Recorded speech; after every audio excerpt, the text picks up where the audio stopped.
안녕하세요. 스마트 팩토리 USB 제조회사의 포장 공정 개선을 위한 경제성 분석을 주제로 발표를 하게 된 도와줘 살려줘 윤빈조의 16학번 양인태입니다. 네, 저희 조는 첫 번째로 주제의 정의, 두 번째 개선 대안, 세 번째 자료의 수집, 마지막으로 분석 및 평가의 순서로 발표를 하겠습니다. 첫 번째로 주제 정의입니다. 저희 주제에 대해서 설명드리자면 이제 교내의 스마트 팩토리 센터를 USB 제조회사로 가정하고서 기업 이윤의 증대를 위해서 이제 포장 방식 변경에 대해서 이제 경제성 분석을 주제로 선정하였습니다. 다음으로 상황 분석입니다. 현재 교내 스마트 팩토리 센터의 포장 공정은 종이 상자 포장인데 이때 종이 상자만으로는 수요가 이제 저조하다고 하기 때문에 이제 다양한 포장 방식을 조사해봤고, 동시에 이제 조사했고 이제 다양한 포장 방식을 이제 동시에 도입하고 적용하는 것을 고려해봤습니다. 네, 저희 에지이즈 모델은 다른 공정들은 그대로 유지를 하고 이 포장 공정에 대해서만 이제 변경하는 것으로 주제를 선정하였고, 에지이즈 모델의 가정할 요소들을 보시면 USB 원가, 포장 비용, 인건비, 포장비, 유지비, 그다음에 생산량, 판매량, 판매 가격이 있습니다. 에지이즈가 뭐야? 기본 이제 모델입니다. 저희 이제 기본 가정으로 이제 전 페이지를 보여드리면 이제 저희가 구체형 이제 가정 상황의 모델을 설명하는 것입니다. 이제 현재 가정한 상황입니다. 현재의 상황. 테스트 베드에 있는 거? 네, 맞습니다. 테스트 베드에 있는 설비를 이제 이런 도식화를 한 것인데, 이 상황을 가정으로서 다음 경제성 분석을 진행을 하였다는 이야기입니다. 테스트 베드에는 인건비가 어떻게 들어가요? 시간이 없잖아요. 이제 인건비는 가정을 한 게 이제 시설은 동일하다고 가정을 하는 것인데, 이제 설비만 같다. 설비는 같은데 이제 회사로 가정을 한 겁니다. USB 회사긴 한데 이제 설비는 교내랑 동일하다라는 의미로 생각하시면 됩니다. 테스트 베드에는 사람이 없죠. 인건비는 이제 뒤쪽에 보시면 그 설명을 드리겠습니다. 네, 두 번째로는 이제 개선 대안입니다. 개선 대안 이제 포장 방식의 종류는 종이 상자, 종이 카드, 블리스터 방식이 있는데, 첫 번째로 이제 종이 상자의 장단점과 포장 공정을 보시면, 종이 상자의 장점은 제품이 고급스럽고 포장 공정이 단순합니다. 또한 이제 폐기성이 뛰어나는데, 이제 단점으로는 제품을 육안으로 직접 확인하는 게 불가능하고 다른 포장 대비 이제 가격이 높게 됩니다.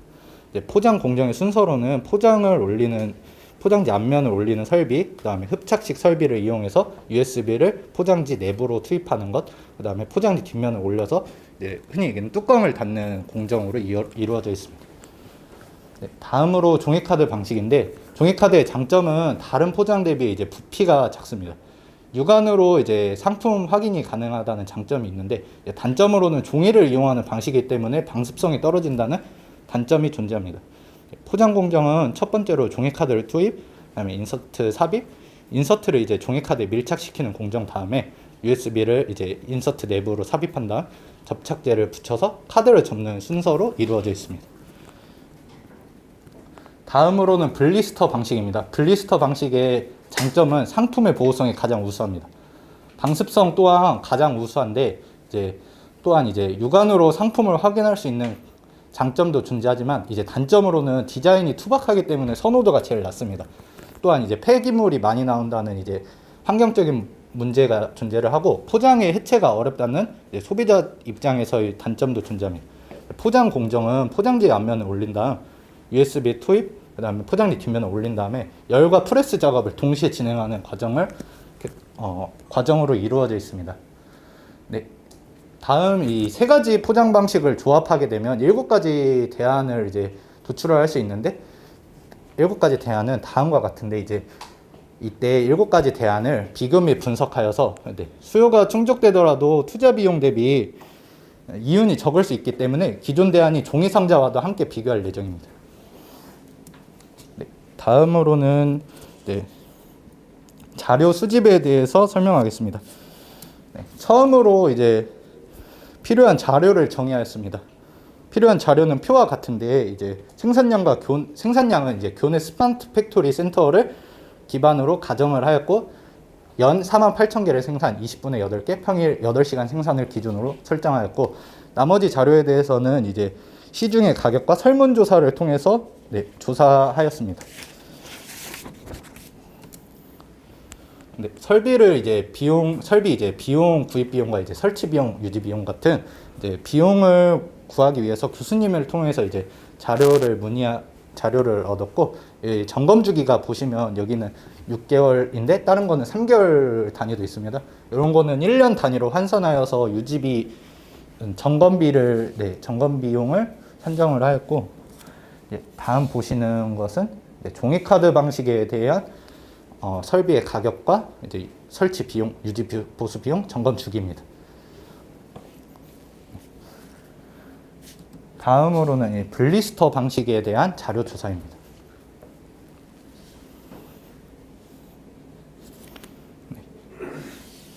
저희는 기타 비용에 대해서도 조사를 했는데 이제 포장비에 대해서 조사를 했는데 저희가 이제 포장비의 경우 포장지 재료의 가격을 의미하는 것인데 이때 국내 포장 업체를 이용을 했을 때는 저희가 대량으로 구매를 하는 과정밖에 안 되고 소량 구매는 하기 어려워가지고 저희가 알리바바라는 사이트를 통해서 규격과 개당 가격을 산정을 하였습니다.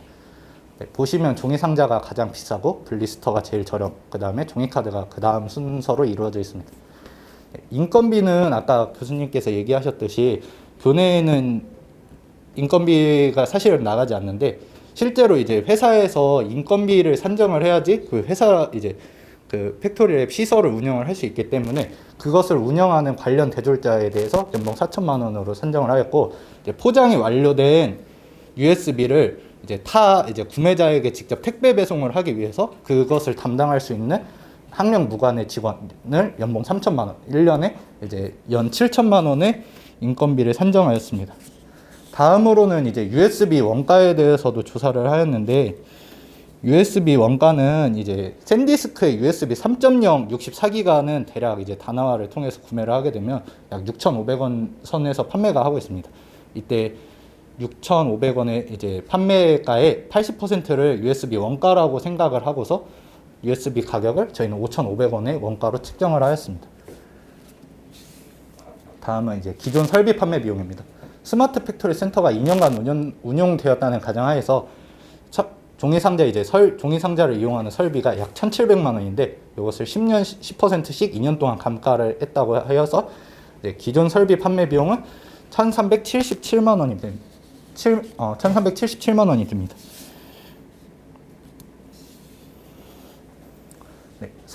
저희는 이제 수요량과 선호도를 좀 파악하기 위해서 설문조사를 진행하였는데 5월 26일부터 동월 30일까지 진행하였고요. 설문조사의 주된 내용을 보시면 1년간 이제 본인이 사용을 하기 위해 구매한 USB의 개수와 선호하는 포장 방식, 그 다음에 선물 받은 개수와 포장 방식, 그 다음에 선물을 하기 위해 구매한 USB 개수와 선호하는 포장 방식, 이런 여러 가지 항목들 중에서 주요 항목은 이렇게 세 가지가 될 수 있습니다. 설문조사의 결과 다음과 같은 사진은 이제 USB를 본인이 사용하기 위해 구매한 개수인데 본인이 이제 1년에 이제 저희는 설문조사를 이제 총 91명을 대상으로 하였고요. 91명이 이제 111개 이상 정도 이제 USB를 구매하고 선호도는 종이카드 방식을 가장 선호하고 있습니다. 100개를 산다고? 111개입니다. 91명 중에 아닙니다. 토탈 111개입니다. 91명의 토탈. 1인당 1년에 약 1.2개 정도 구매하는 것으로 저희가 측정하였습니다. 진짜? 예. 네. 선물 받은 개수는 약 69개입니다. 69개고 종이카드와 상자 포장 방식이 이제 동일한 선호도를 나타내는 것으로 볼 수 있습니다. 다음은 이제 선물을 하기 위해서 구매한 개수랑 포장 방식인데 이제 아까와는 다르게 상자 포장 방식을 좀 더 선호를 한다는 것을 확인할 수 있습니다.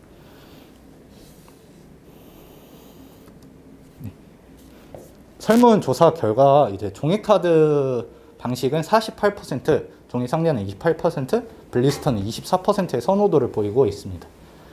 이때 저희는 이 선호도를 기준으로 최대 생산량 48,000의 수요량 비율을 이용하여서 예상 판매량을 결정하였고, 판매량은 종이상자는 13,248개, 종이카드는 23,136개, 블리스터 방식은 11,616개로 예상 판매량을 결정하였습니다. 네, 다음으로는 분석 및 평가입니다. 네, 저희 이제 결과를 먼저 소개해드리자면, 각 대안의 이제 베네핏과 코스트를 연차별로 구한 값들을 현재 가치로 변환하였고, 이 값들을 이제 수년가법을 이용하여서 비교 분석하였습니다. 그 결과 이제 종이상자, 종이카드, 블리스터 모든 포장 방식을 한 번에 도입하는 것이 최적 대안으로 나타났습니다. 네, 다음은 저희가 이제 분석을 할 때 사용한 분석의 틀을 보여드리고 있습니다.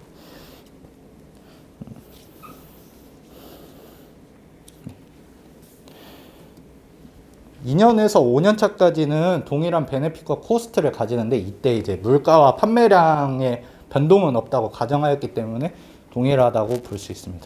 이때 2년 차에서 5년 차까지 중에서 연간 등가를 이용하여서 계산하였고, 이제 비용 편익 분석 다음에 비교할 이제 저희가 분석 방법 중에서 수년가법을 이용을 하였는데, 이 수년가법을 이용한 이유는 비교할 대상들이 너무 많아가지고 7가지가 되기 때문에 이 7가지를 한 번에 비교하기 위해서 수년가법을 이용하는 것이 적절하다고 생각되어서 수년가법을 이용하였고, 다음과 같은 값들을 이제 현재 가치로 변환하여 가지고 이런 결과값을 보이게 됩니다.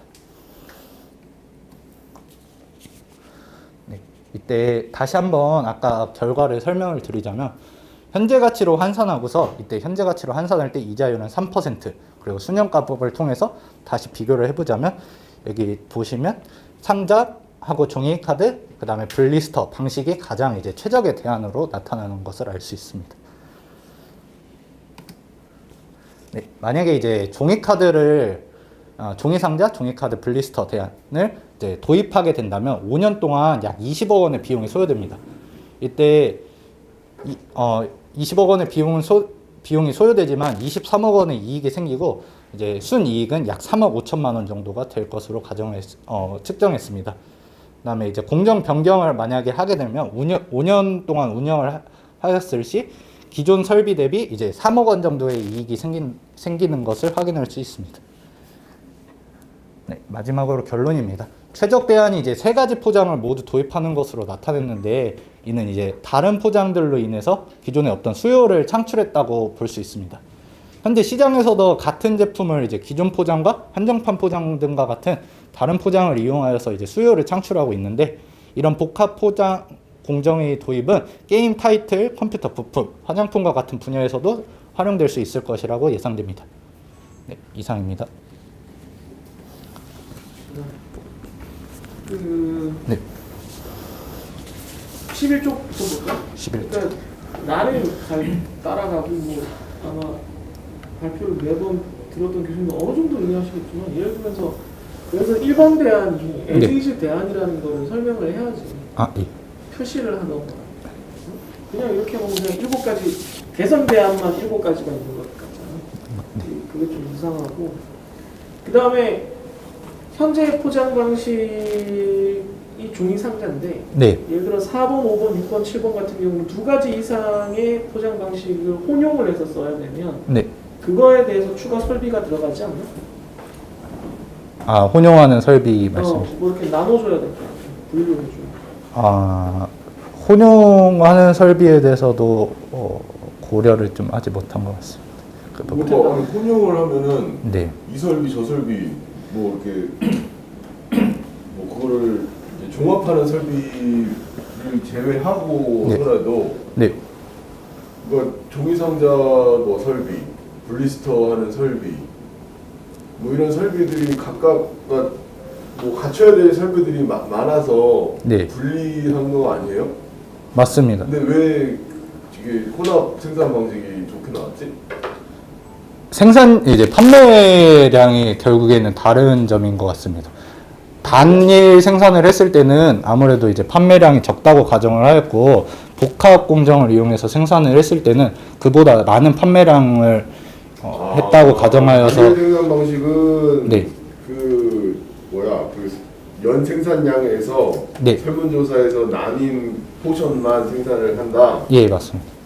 그 설문조사 수요 그 계산이 지난번에도 김희대 교수님 시작하셨는데 나도 그렇게 생각하는데 수요량 가정이 조금 문제가 있어. 그러니까 전에도 얘기했지만 내가 설문조사를 통해서 내가 얘기했을 땐 총 수요량과 그 세 가지 포장 방식에 대한 수요 비율을 둘 다 계산하라고 얘기를 했던 것 같은데 왜 그렇게 했는지 모르겠네. 예를 들어 90명한테 조사를 했다고?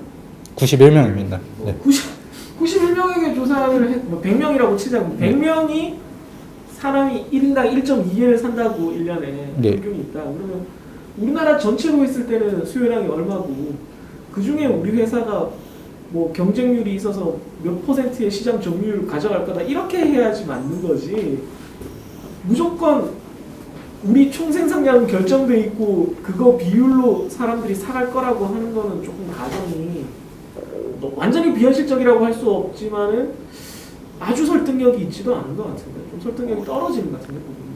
나머지 그 데이터들을 이용을 해서 분석을 하거나 사실은 오늘 발표가 좀 어설프긴 하지만 숫자들은 되게 구체적으로 사용을 했다는 걸 그동안 꾸준히 보여줬는데 다른 부분에서 여러분들이 보여준 숫자의 근거를 찾으려는 노력에 비해서 되게 핵심적인 부분인 전체 수요량 결정은 좀 소홀하지 않았나 이런 생각이 많이 들어요. 그게 핵심인데 어떻게 보면 그것도 가지고 있는 자료로 잘 할 수 있었을 텐데 안 했다는 생각이 드니까 아쉽다는 거예요. 그 똑같은 저는 지난번도 얘기했지만 그 예를 들어서 그런 거니까 만약에 우리가 이제 만약 분식집이라고 가정해요. 네. 분식집인데 어떤 분식집에서 처음에 떡볶이만 팔았어요. 떡볶이만 팔아서 하는 거라고 떡볶이하고 오뎅도 팔고 김밥도 팔았더니 떡볶이, 오뎅, 김밥 파는 게 더 사람들이 많이 사가더라. 그러니까 더 돈을 많이 벌더라. 그거거든요. 네. 네. 네. 그러니까 그게 그러면 떡볶이를 파는 것보다는 세 가지를 더 파는 게 더 최적이다. 이렇게 우리가 그렇게 결론을 낸 거잖아요. 네. 그거랑 똑같은 의미예요. 그러니까 전체 수요량이 무조건 증가한다는 건 옳은 가정은 아닌 것 같아요. 그러니까 지금 그 연간 생산량이 결정돼 있는데 네. 지금 사는 그 이제 수요가 그렇게 된다고 해서 수요가 그 지금 포장 방식에 따라서 결정이 된다고 해서 내가 만약에 종이 상자만 이제 생산할 경우에는 딱 고수요량까지만 생산을 한다라는 거잖아. 그러니까 원래 더 많이 생산할 수가 있는데. 그렇죠. 생산량이 틀린 거니까. 그러니까 더 많이 생산할 수가 있는데 생산량이 그걸로 제약된다는 그러니까 더 많이 생산을 하면은 그게 안 팔릴 거다라는 얘기지. 네. 그러니까 그 전체 수요를 결정하는 문제에 있어서 여러분들이 조금 그러니까 원래는 김희대 교수 말씀대로 단순히 이거 한다고 무조건 수요가 발생한다고 하면 안 되고 전체 수요량의 끝을 정해놓고 그거에 대해서 여러분들이 생산 설비를 어느 정도까지 돌릴 수 있고 생산 설비가 이 수요량보다 적을 수도 있고 그래서 만든 대로 다 팔릴 수도 있고 그거 이상으로 예를 들어 한 종류만 한다 그러면 예를 들어 블리스터만 생산한다고 했을 때 이만큼 생산할 수 있는데 덜 팔릴 수도 있고 이래야지 현실적이지. 그러니까 그게 안 보인다는 거야. 그러니까 그렇게 계산을 했는데 다 만든 대로 다 팔려요 이러면 우리도 할 말이 없는데 안 해봤잖아. 이게 없잖아. 그러니까 그러면 현실성이 있나요? 이렇게 질문할 수밖에 없지. 오히려 설문조사를 아니한만 못한 것 같아. 아니 그냥 생산한 만큼 팔린다라고 가정을 하는 게 낫지. 저 설문조사를 해가지고 오히려 잘 활용한 하면은 좋았을 내용을 오히려 이상한 결론을 도출하는.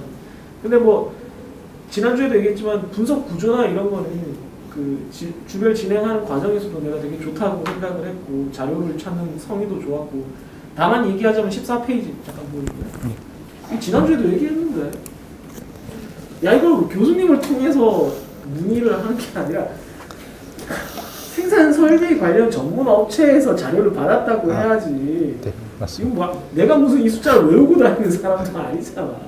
네. 이래가지고 예를 들어 학회 가서 너희가 만약에 경진대 가서 발표한다고 이거 어떻게 찾았어? 교수님이 알려주셨는데 이럴 거야? 그게 아니잖아. 나를 통해서 전문 업체 의뢰를 해서 이 장비를 우리가 실제로 사용하면 얼마가 듭니까? 실제 현실적인 우리가 값을 얻었다. 이게 여러분들의 장점이 돼야죠. 실제 장점이죠. 그리고 이 슬라이드에서 저 표가 어디 캡처해가지고 그러니까 너무 왜 성의가 저렇게 없다. 하냐고. 저거를 표를 새로 만들어서 예쁘게 만들어야지. 저게 뭐야 저게? 이거 지금 너희들 얘가 이 슬라이드 테마 구할 시간에 저거 예쁘게 만드는 게 헐났다. 저게 뭐냐 저게? 굉장히 마이너스예요. 그러니까. 모든 페이지가 다 이렇죠. 표가 나오는 부분. 예. 네, 맞습니다. 여러분이 PPT를 만들기 쉽다고 느껴져요. 근데 그렇지 않았을 거라고 물론 믿지만 너무 많은 페이지에 다 저렇게 다 캡처로 나가니까 나와요. 심지어 어디지? 아니 이게 되게 신경을 썼는데 뭘 다 26페이지도 봐봐. 어, 26페이지. 잠깐만요. 잠깐만요. 없는 15페이지 먼저. 난 이 장에서 정말 경악했어. 저 아, 중간에 잘려. 헤더가 중간에 나와요? 그다음에 뭐 이게 뭐야? 그러니까 W 번호 저 회색 줄이 왜 중간에 갑자기 나오고 등장하고. 두 번 나오고. 아, 그러니까 너무 너희들이 이걸 잘 보여주고 싶은 성의가 없는 거지. 그러니까 우리가 이걸 읽고 내용을 이해하라는 의도가 없는 것처럼 느껴지잖아. 마치 이거 자료를 저 회사에서 실제로 있는 일을 얘기해 줄까? 이걸 써야 돼서 쓰긴 쓰는데 부장님도 과장님도 내가 이 자료를 쓴 내용을 이해를 못했으면 좋겠는 거야. 혼날 것 같아서. 그래서 그냥 해놓는 그런 느낌이야. 실제로 있는 일이고. 그럼 기분이 나쁘지. 그러면 안 돼. 그 25페이지부터 한번 그 분석한 엑셀도 그 다음에 27페이지다. 그거 이걸 엑셀 이렇게 붙여가지고 글씨가 우리가 보이겠냐? 너무한 거 아니냐? 하다못해 단위수라도 원 단위가 아니라 100만 원이나 아니면 10,000원 단위로 좀 바꾸던가. 너무 안 보이잖아. 그래서 그럼 저런 금액을 쓸 때는 지금 100원 단위, 1000원 단위까지 볼 필요는 없는 거잖아요. 그러니까 10,000원 단위나 억 단위로 좀 이렇게 하고 어디를 봐야 되는지를 좀 표시를 해주던가. 아니면 오른쪽에다가 중요한 숫자를 요약을 해주던가 네. 했어야 되는데 엑셀이 한 서너 페이지 나왔는데 너희들 그 실제로 나랑 내가 지금 화가 나는 건 나랑 그 주마다 할 때는 그 엑셀 거 하느라고 애먹었잖아. 매번 하고 나한테 근데 발표에서는 3페이지로 덜렁 보여주는데 여기 있는 사람 아무도 그 숫자 이해 못했어. 숫자가 안 보여요. 뭐냐 그 몇 주 동안 고생한 게 뭐야. 너무 속상하잖아. 이게 좀 그게 문제라는 거야. 그래서 너희들이 분석 자체를 잘못한 거는 그 수요 그건 뭐 사소한 문제는 아니지만 그거 하나. 근데 그 나머지 부분에서 잘한 거가 너무 안 드러났다. 이게 좀 아쉽다. 이런 얘기를 일단 하고 싶어. 저는 궁금한 게 3%로 이유를 잡았죠. 네. 근거가 뭐예요? 연이자 3% 말씀. 연이자가 3%예요? 어디 연이자라는 어디? 나 좀 알려줘요. 나 방금 한국은행 금리까지 찾아보고 왔어. 나도 알려줘. 알려줘요. 저도 좀 고민을 하다가 응. 1%보다는 그래도 3%가 낫지. 저를 또 궁금한 거. 감가상각 비율을 10%로 잡은 이유는 뭐예요? 저희가 이제 잔존 가치랑 내용 연수를 자세하게 모르기 때문에 일단 10년 운영한다고 생각을 하고서 정액법으로 이제 비율을 산정해서 10%씩 감가를 합니다. 고민하고 오늘 들어가지가 않았잖아요. 그 얘기가 있어야지. 여러분들은 특히나 이렇게 데이터를 분석하는데 가정을 많이 해서 분석하는 팀 여러분이 정한 그 수치 하나가 어떻게 나왔는지를 설명을 해줘야 하는 건데 사실은 그 부분이 오늘은 조금 보이지 않았던 것 같아서 물어봤는데 그 답을 해줘서 저의 궁금증은 해결이 됐어요. 3%는 아쉽지만 감가상각 같은 경우는 방금 대답을 잘한 게 실제로 대다수 장비가 내용 연수에 대해서 정액법을 쓰니까 잔존 가치가 없다고 가정하면 그렇게 하는 건 맞아. 그럼 그 얘기를 쓰면 돼. 왜 안 썼냐? 감가상 유니폼하게 10% 10번 네, 정액법으로 해놔요? 진행했다고 네, 장비는 네. 정액법으로 하죠. 좀 많이 나중에 많아지는 게 아니지. 정률법으로 하기도 하는데 장비는 보통 정액법으로 해요. 그리고 뭐 그 방법이 틀렸다 이런 걸 얘기하고 싶은 게 아니라 그렇게 정한 이유를 분명히 썼어야 하는데 오늘 페이지에서는 여러분이 그러니까. 중간 발표 때 분명히 많은 고민을 했을 텐데도 불구하고 그냥 10입니다. 이렇게 나오면 저는 왜 이게 10이지?